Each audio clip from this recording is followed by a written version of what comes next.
Tower হ্যামলেটসে murder 8 o'clock একজনে গান shoot করা হয়েছে। পার্ক আছে, পার্কটা ক্লোজ রাখা হয়েছে। পুলিশ এখন পর্যন্ত আছে এবং একটা বন্ধ রয়েছে। টাওয়ার হ্যামলেটসও ক্রাইম বাড়ছে, আর এই ক্রাইম বাড়ার কারণ কিন্তু আমরা অনুসন্ধান করতে হইব। আমরা হতাশ হইয়া বা মাতিয়া আমরা পার পাওয়ার কোনো উপায় নাই। আমি আছি এখন টাওয়ার হ্যামলেটসর উইবার্স যেটা পার্ক আছে, এটা হইল বেতনাগির ওয়েস্ট ওয়ার্ড। আর আজকে একটা ইনসিডেন্ট ঘটছে গত রাত্রে, যা একটা দুঃখজনক ঘটনা।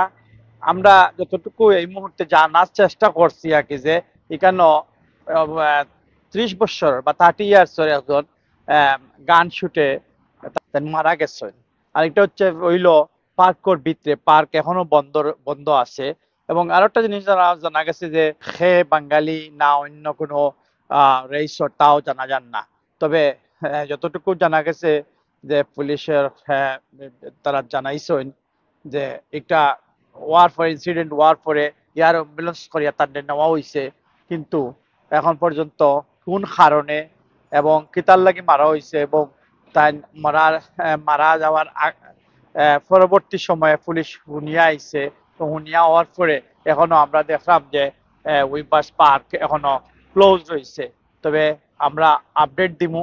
তবে আশা করলাম যে ইদানিং দেখা গেছে যে একদিকে আমরা খুবই আতঙ্কর মাধ্যমে আছি, যে যারা আপনারা অনেকে জানেন যে এখানে ইডিএলর যে ইংলিশ ডিফেন্স লিগ, যে একটা তারার একটা আক্রমণের একটা যে বয় মানুষের মাঝে কাজ করে। পাশাপাশি টাওয়ার হ্যামলেটসও আমরা লক্ষ্য করলাম ইদানিং নাইফ ক্রাইম এবং অন্যান্য ক্রাইম অত্যন্ত বাড়ছে। তার পাশাপাশি আজকে একটা পার্কের ভিতরে এ ধরনের হত্যাকাণ্ড আমরা মনে করলাম যে টাওয়ার হ্যামলেটস কমিউনিটি সেফটি এবং অন্যান্য যারা আছেন তারা আরো সজাগ দৃষ্টি দিতা। আর আমরা এই ঘটনার পরবর্তী যে আপডেট এটা আপনাদের দিব, এডিটরের লগে থাকুক।